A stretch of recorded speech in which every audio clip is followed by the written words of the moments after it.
मजबूती की बेजोड़ पहचान। एसआर 600 TMT बार, सुरक्षा ज्यादा, मजबूती का वादा। काजिम अली हार्डवेयर, करबला मैदान के सामने, बरवाडी, गिरिडीह। आपके बेहतर स्वास्थ्य का रखे ध्यान। Anand cure and care homeopathic clinic, पता डांडी डी, Tundi road, Giridih. Crest care multi specialist hospital, Dwarpahari road, Jamua थाना के निकट, Giridih. Nav ultrasound and diagnostic centre, Bodo petrol pump के सामने, गिरिडीह।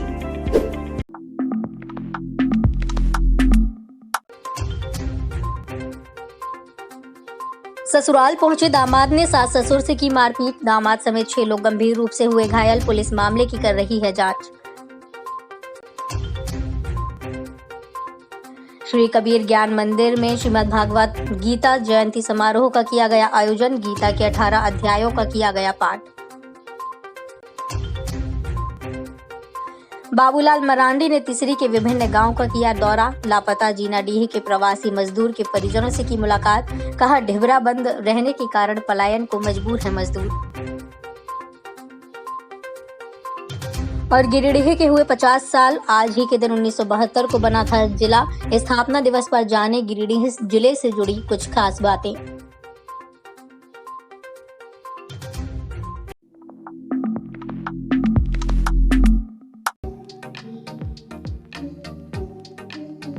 गिरिडीह वासियों के लिए आज बेहद ही खुशी का दिन है। आज जिला 50 वर्ष का हो गया।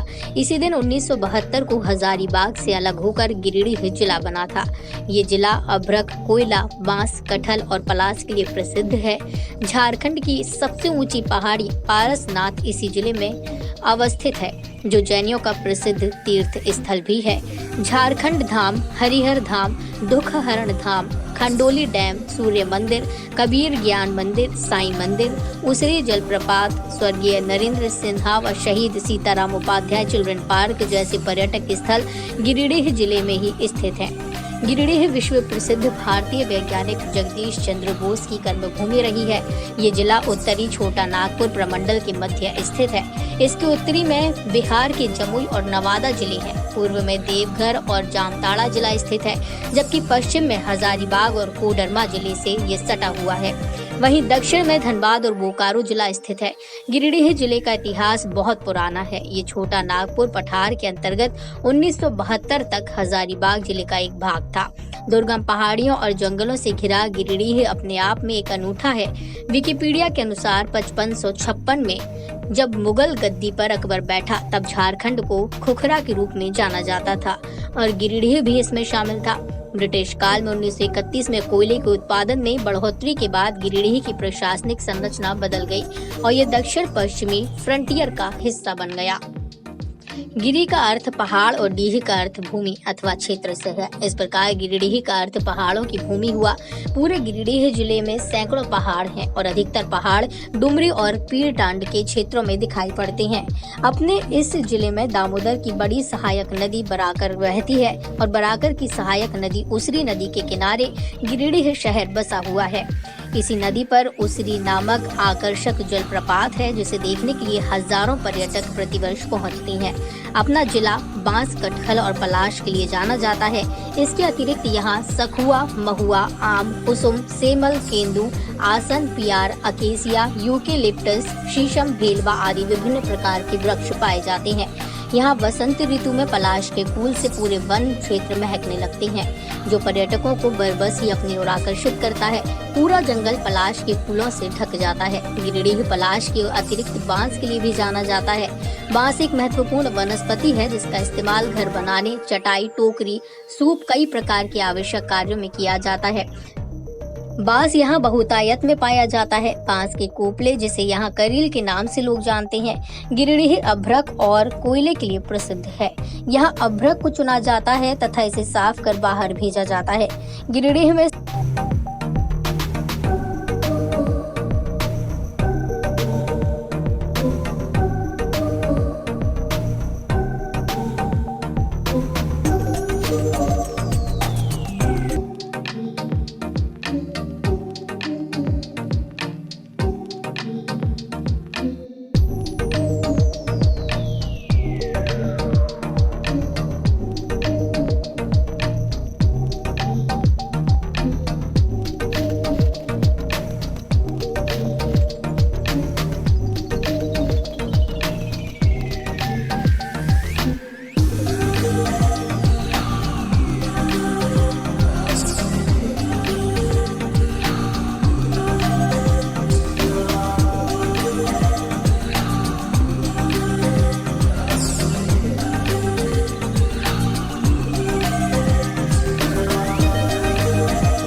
श्री कबीर ज्ञान मंदिर में श्रीमद् भागवत गीता जयंती का भव्य आयोजन किया गया। सदगुरु मां के सानिध्य में 551 वृत्तियों द्वारा स्वर 18 अध्याय का पाठ किया गया।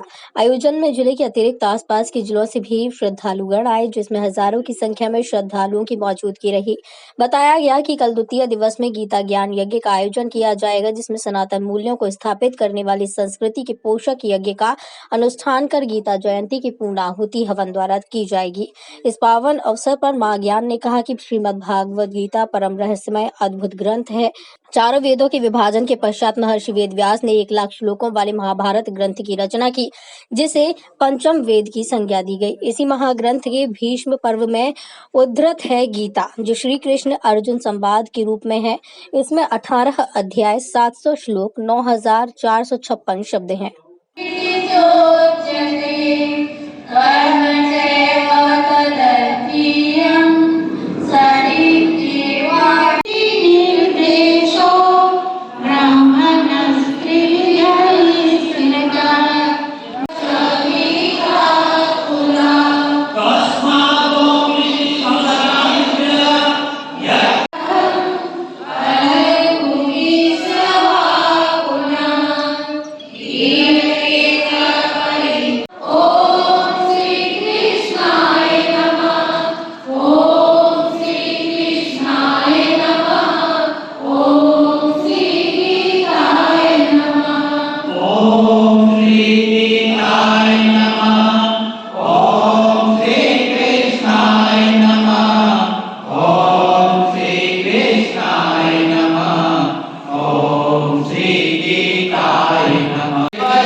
भगवत गीता जयंती की बहुत बहुत बधाई।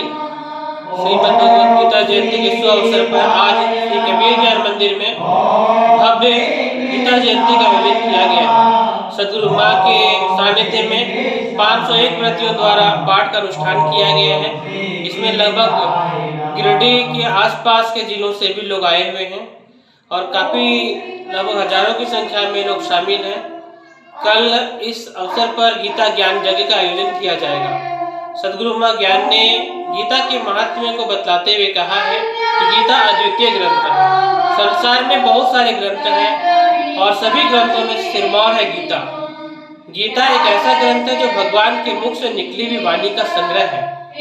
मानव यदि गीता के ज्ञान में डूबेगा, गीता को अपनाएगा और इसके अंदर के ज्ञान को, इसके अंदर के बताए हुए सीख को अपने में धारण करेगा तो मानव महामानव बन सकता है। जगत से द्वेष, वैमनस्यता दूर होकर के एक सुदृढ़ समाज का निर्माण होगा। यह किसी जाति, धर्म और पंथ का नहीं, अपितु मानव मात्र का ग्रंथ है। सदगुरु मां ने सभी से अनुरोध किया है कि सभी अपने जीवन में गीता के ज्ञान को अपनाएं और हो सके तो सभी अपने घरों में गीता के एक एक पुस्तक अवश्य रखें, जिससे हमारे बच्चे भी इसके अंदर के ज्ञान को समाविष्ट कर सुसंस्कार को ग्रहण करें और एक अच्छा इंसान बन सके।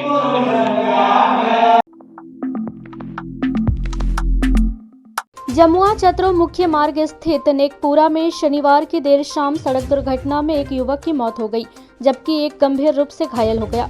मृतक भेलवा घाटी थाना क्षेत्र के दलोरी गांव का 30 वर्षीय उदय राय था।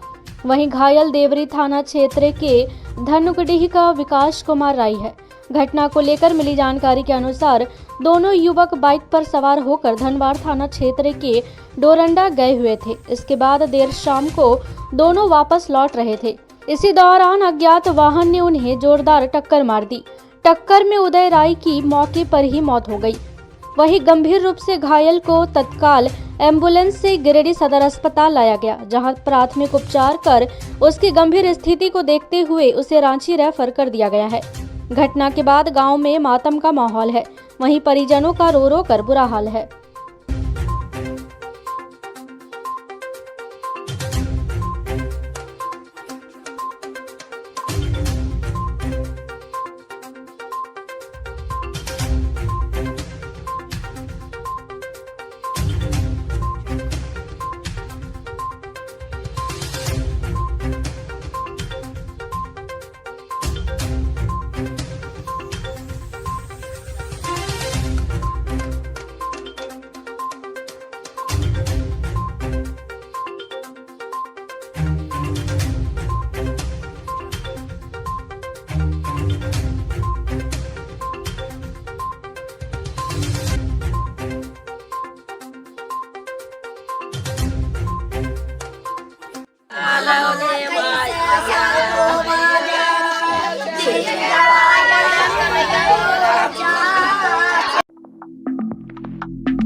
नगर निगम क्षेत्र के वार्ड 12 सिरसिया में वार्ड पार्षद अजय रजक द्वारा 260 गरीब असहाय दिव्यांगजनों के बीच कंबल का वितरण किया गया।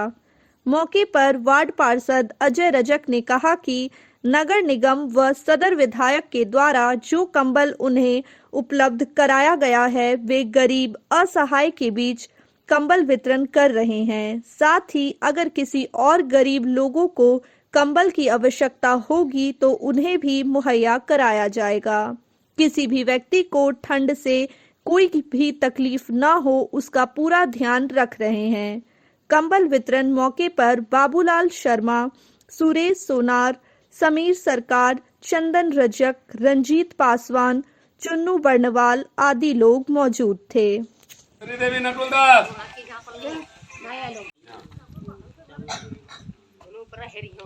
मुसामत ढोलकी, श्यामलाल टोल, रोशनी देवी जगदीश दास, मुनिका देवी जमुना दास और बाद पूर्णी देवी राजकुमार दास। आज वार्ड नंबर 12 में एक कड़कड़ाती ठंड को देखते हुए हम लोग को नगर निगम द्वारा और हमारे विधायक जी के द्वारा जो भी कंबल उपलब्ध कराया गया था उसमें से टोटल 260 कंबल का आज वितरण कर रहे हैं। और जितने भी यहाँ गरीब असहाय व्यक्ति हैं उस सभी को हम लोग घर घर जाके जानकारी देके सभी को बुला के और यहाँ पर बुला के सभी को कंबल उपलब्ध करा रहे हैं। और इसमें से अगर कुछ ऐसे व्यक्ति छूट जाएंगे तो और भी हम कंबल व्यवस्था करके उनको देने का प्रयास करेंगे। और ये प्रयास मेरा हमेशा चलते आ रहा है और हमेशा चलते रहेगा। और जितने भी असहाय व्यक्ति लोग हैं सभी को हम लोग खोज के हम लोग दे रहे हैं ताकि ठंड से किसी को दिक्कत ना हो। श्री अजय रजक वार्ड नंबर 12 के जो है अजय रजक हमेशा गरीबों के साथ रहे हैं। और आज 5 तारीख के ये में कंबल का वितरण कर रहे हैं हमारे सिरसिया पंचायत के अंदर में। और कभी भी असहाय लोग का साथ रहे हैं और हमेशा रहेंगे, इसके लिए मैं अजय रजक को धन्यवाद देता हूँ। नगर थाना क्षेत्र के भंडारीडीह में ससुराल पहुंचे दामाद ने अपने सास ससुर समेत अन्य 6 लोगों को मारपीट कर घायल कर दिया। हालांकि मारपीट में दामाद भी घायल हो गया, जिसका इलाज सदर अस्पताल में चल रहा है। बताया गया कि मुफस्सिल थाना क्षेत्र के मटरुखा निवासी विनोद साव का ससुराल भंडारीडीह मवेशी अस्पताल के पीछे है। दामाद विनोद साव अक्सर ससुराल वालों को पैसा के लिए प्रताड़ित किया करता है। रविवार को भी वह अपनी पत्नी के साथ ससुराल पहुंचकर सास ससुर से पैसे के लिए लड़ाई झगड़ा करने लगा। पैसा नहीं देने पर घर में रखा बक्सा तोड़कर उसमें रखा 10,000 नगद और ज्वेलरी निकाल लिया। लेकिन जब ससुराल वालों ने विरोध किया तो दामाद ने छुरी से हमला कर दिया, जिससे रपन गुप्ता, मोहनी देवी, पूजा देवी, काजल कुमारी, राजेंद्र साव गंभीर रूप से घायल हो गया। इस दौरान दामाद विनोद साव ने ससुराल में टीवी, पलंग आदि को तोड़फोड़ कर तहस नहस कर दिया।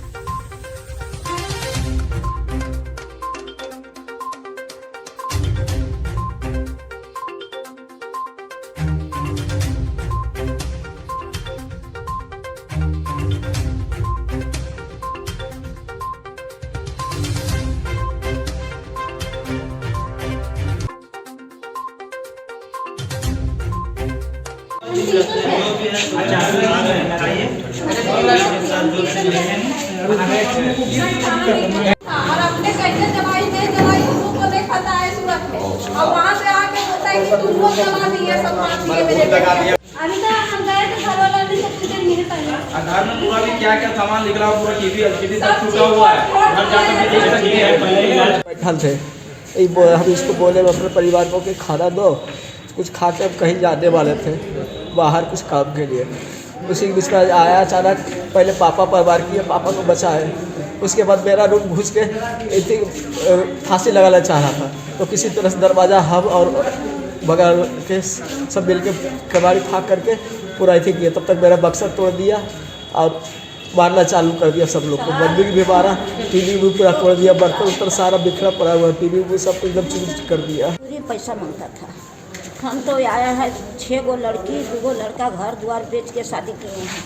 उसको सब 2 गो लड़की भी कुमार और पूरी पैसा मांगता था। पैसा का लालची उठाने लिए हैं कि इलाज कराएंगे, खाने के ठिकाना नहीं है। तो हम पैसा कहाँ से अभी 2 गो लड़की कुमार उसका लाठी ईटा सब खाया और सब तहस नहस कर दिया, टीवी पलंग। इधर घायल विनोद साव का कहना है कि वह सूरत में रहकर काम करता है। उसकी एक बेटी थी, गैस सिलेंडर से आग लगने से उसकी मौत हो गई। उसके बाद गिरिडीह कुछ दिन पत्नी को रखने के लिए ससुराल आए थे। इसी दौरान ससुराल वाले रखने के लिए तैयार नहीं हुए और मारपीट करने लगे। सर अपनी वाइफ को लेकर, मेरा वाइफ का तबीयत नहीं ठीक थी, तो हम गए वहाँ पे। तो हम बोले कि हम लोग गए गेट खोल के अंदर, तो वो बोल रहा है कि हम घर घुसने नहीं देंगे। तो इसके शरीर में डायन है, भूत है। हम कहते हैं घर घुसने के लिए सबको एकदम हाथ से एकदम ठेल के बाहर करने लगे। हम बोले कहाँ से बाहर कर रहे हैं, अभी मेरा स्थिति अच्छा नहीं, हमारी लड़की एगो जल गई, आप लोग यहाँ से भेजे इसको।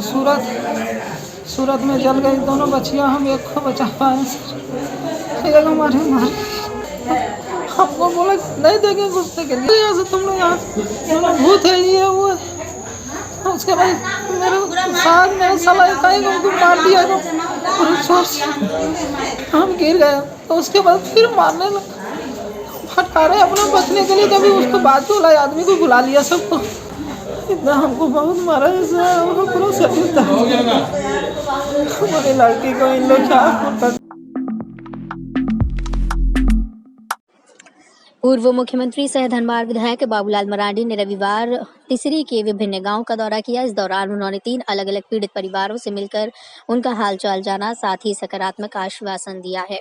दौरे के क्रम में बाबूलाल मरांडी पहले जीनाडीह गांव पहुंचे। इस दौरान उन्होंने लगभग 45 दिनों से कोलकाता के नहीटी से लापता प्रवासी मजदूर बबुआ टूडू के परिजनों का हाल जाना। मौके पर उन्होंने परिजनों से वास्तु स्थिति को जाना और बबुआ टूडू को ढूंढने सहित हर संभव मदद का आश्वासन दिया। बाबूलाल की इस पहल से पीड़ित परिजनों की उम्मीद जगी है। इसके बाद वे रोहनटांड गांव पहुंचे, जहां एक सौतेली मां ने विषाक्त भोजन खिलाकर 2 बच्चों को जान से मारने का प्रयास किया था, जिसमें एक बच्चे की मौत हो गई थी। वहीं इलाज के बाद दूसरे बच्चे की जान बच पाई थी। रोहनटांड में भी बाबूलाल बच्चों और उनके परिजनों से मुलाकात कर उनकी स्थिति से अवगत हुए। बच्चों को बेहतर शिक्षा उपलब्ध कराने को लेकर बाबूलाल ने हर संभव मदद का आश्वासन दिया। साथ ही बाबूलाल ने तीनों पीड़ित परिवारों को कुछ सहयोग राशि प्रदान की। वहीं महादेव टांड में ग्रामीणों ने बाबूलाल मरांडी से सड़क की मांग की, जिस पर बाबूलाल ने जल्द सड़क निर्माण का आश्वासन दिया। इस दौरान राज्य की मौजूदा हालात पर बाबूलाल मरांडी ने कहा कि पूरे राज्य में लूट, भ्रष्टाचार और अपराधियों का बोलबाला है। एक तो सरकार रोजगार नहीं दे रही, वहीं दूसरी तरफ रोजगार छीनने का काम कर रही है। तीसरी प्रखंड क्षेत्र की ढिबरा एक बड़ा रोजगार का साधन है, लेकिन सरकार की दबिश के कारण ये पूरी तरह ठप्प हो गया, जिससे मजदूर लगातार पलायन करने को मजबूर हैं। डिलीट मारना।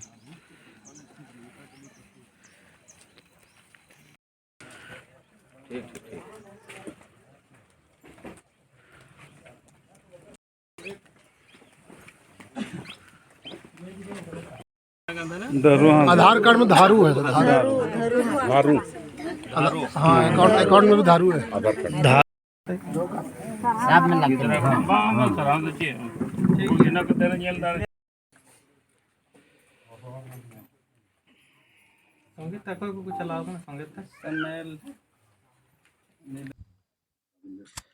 देखिए, जब रोजगार के अवसर नहीं होता है तो रोजगार के तलाश में लोग यहाँ से वहाँ कहीं ना कहीं लोग प्लान करते हैं, जाते हैं। और उसी में से जो केस है, तीसरी ब्लॉक में तो और कोई काम धाम है नहीं। यहाँ पर एक ही काम था, लोग ढिबरा चुन चुन करके लोग गुजर बसर करते थे, और उसको भी एक प्रकार से सरकार ने बंद करवा दिया। तो फिर आप जब यहाँ कुछ रोजगार नहीं है तो अपने जीविकोपार्जन के लिए लोग बाहर जाते हैं, और बाहर जाने के बाद जो पता चल रहा है कि भाई 1.5 महीना हो गया है जो यहाँ से बबुआ टुड्डू और बाकी लोग गया है, लेकिन बबुआ टुड्डू के वहाँ से कहीं अभी भी गुम है, मिसिंग है। मतलब अभी तक कोई पता नहीं चल रहा है वो जिंदा है नहीं है, कहाँ है, कुछ पता नहीं।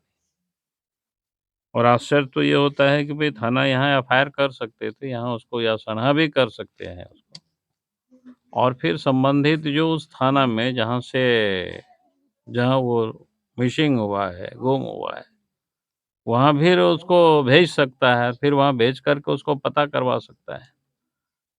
तो एक प्रकार से लगता है कि प्रशासन भी थोड़ा सा लापरवाही बरत रही है। उस पर देखते हैं उस मामले को कि कैसे 872 सहायक शिक्षकों का मानदेय विभाग द्वारा रोक लगाने, प्रमाण पत्रों की जांच नहीं होने, जांच किए गए प्रमाण पत्रों का पोर्टल नहीं खुलने, सेवा शर्त नियमावली 2022 के आधार पर मिलने वाले लाभ को अब तक लागू नहीं करने समेत अन्य बिंदुओं को लेकर रविवार को झारखंड राज्य प्रशिक्षित सहायक अध्यापक संघ जिला कोर कमेटी की एक बैठक की गई। बैठक की अध्यक्षता संघ के गिरिडीह जिला अध्यक्ष डीलचंद महतो ने की, जबकि संचालन जिला प्रवक्ता सलाकत अंसारी ने किया। वहीं बैठक में अतिथि के तौर पर संघ के प्रदेश प्रधान सचिव सुमन कुमार मौजूद थे। बैठक में अगुवाइयों ने कहा कि जिला शिक्षा अधीक्षक गिरिडीह द्वारा 872 सहायक अध्यापकों का बिना स्पष्टीकरण पूछे मानदेय स्थगित कर दिया गया। ऐसे तुगलकी फरमान का प्रशिक्षक संघ विरोध करता है। साथ ही जिन सहायक अध्यापकों का प्रमाण पत्रों की जांच शुल्क एवं प्रमाण पत्रों की छायाप्रति उपलब्ध विभाग को कराने के बावजूद अभी तक विभाग द्वारा जाँच नहीं कराना संवेदनहीनता को दर्शाता है।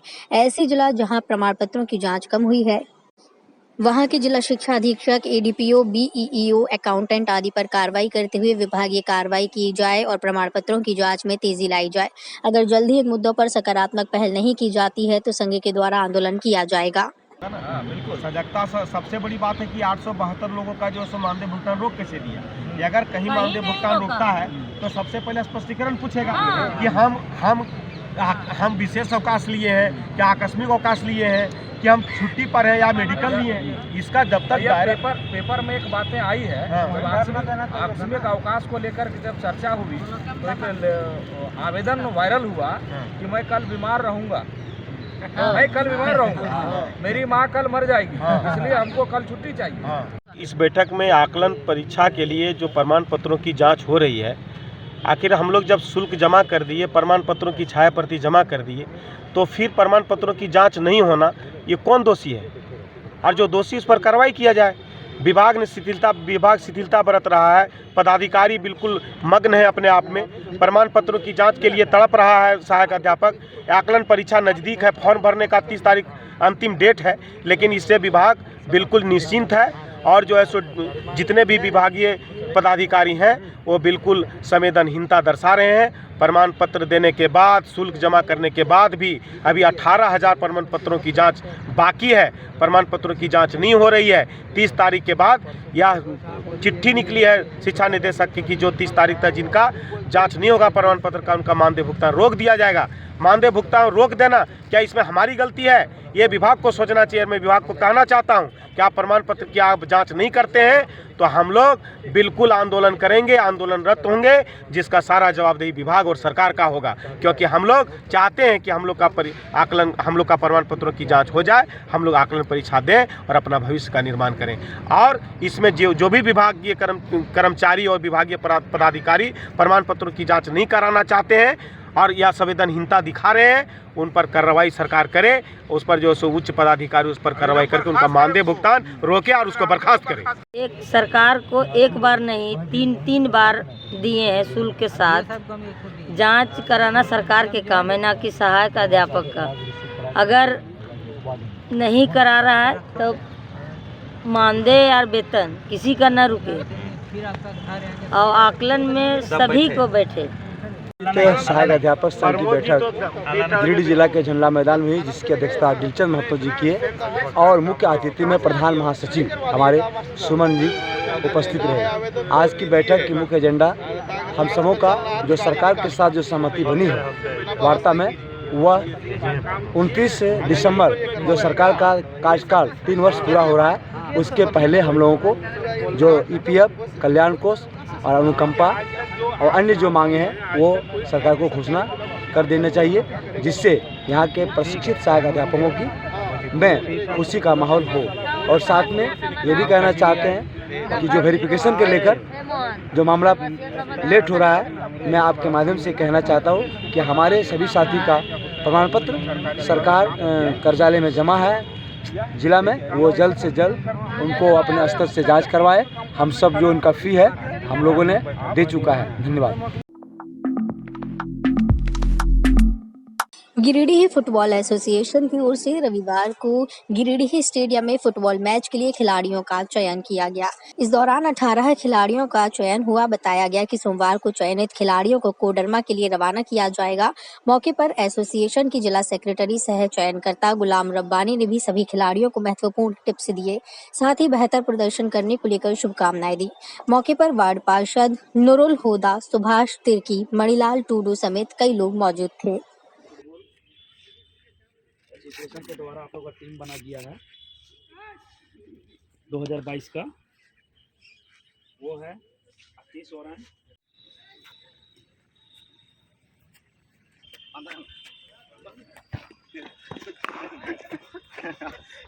आज गिरिडीह स्टेडियम में बड़ा खुशी का बात है कि हम लोगों का जो लीग मैच हम लोग गिरिडीह फुटबॉल एसोसिएशन के द्वारा हम लोगों ने करवाया था यहाँ पे, आज उस काफ़ी यानी कि 2 दिनों से यहाँ पे ट्रायल चल रहा था गिरिडीह स्टेडियम में। आज उसका फाइनल ट्रायल लिया गया, जिसमें से हम लोगों ने गिरिडीह के खिलाड़ियों का सिलेक्शन किया और उसमें लगभग 18 खिलाड़ी का सिलेक्शन हुआ, जिस तरह का नाम आतिश ओरन, अनुसेंट हेम्ब्रम, एहतसाम, रोहित मरांडी, परवीन टुडू, अनीस मरांडी, अनिल मरांडी, दीपक मुर्मू, फ्रांसिस मरांडी, प्रेम हासदा, आशीष, राजकुमार मरांडी, अनिल हेम्ब्रम, सुरेश मुर्मू, मोहम्मद तनवीर, अमन, छोटेलाल हासदा और MD राजा, ये सभी टीम गिरिडीह फुटबॉल एसोसिएशन की ओर से ये टीम कल रवानगी होगी कोडरमा के लिए और वहाँ पे इंटर डिस्ट्रिक्ट के लिए ये लोग टीम का पार्टिसिपेंट्स होगा। और बड़ा मैं इस टीम को मैं ऐसी देता हूँ, शुभकामना देता हूँ, यह टीम वहाँ पे कोडरमा में जाए और अच्छा से अच्छा मैच को विनर ले रहे हैं और आगे चल के अपना फ्यूचर और अपना भविष्य बनाने में हमारा गिरिडीह का नाम को रोशन करे और जिला का भी नाम अच्छा तरह रोशन करे। धन्यवाद।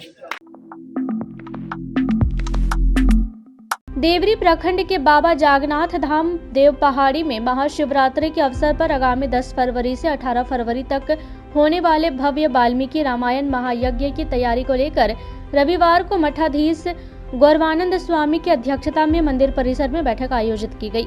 बैठक में आयोजन को लेकर विशेष चर्चा कर कार्यक्रम की रूपरेखा तय की गई। बताया गया कि आयोजन को भव्यता देने के लिए तैयारी शुरू कर दी गई है। बड़े स्तर पर यहां कार्यक्रम का आयोजन किया जाएगा। बैठक में जीप सदस्य विनय कुमार शर्मा, कांग्रेस प्रखंड अध्यक्ष मनोज कुमार राय, राम नारायण दास, शिक्षक सहदेव शर्मा, भाजपा नेता वीरेंद्र तिवारी, कांग्रेस महासचिव जमुआ विधानसभा गोपाल कुमार राय, विनय कुमार राय, ठकुरी यादव, प्रकाश तिवारी, रंजीत राय, उदय राय, मनीष तिवारी, किशोरी कुमार राय, पंकज राय, दिनेश तिवारी, गौतम राय, रामकृष्ण राय, भाजपा युवा नेता अरविंद चंद्रवंशी, समाज सेवी अभिमन्यु तिवारी, भारत राम, राजकुमार राम, विकास कुमार राम, दीनदयाल राय, जितेंद्र कुमार राय समेत कई लोग मौजूद थे।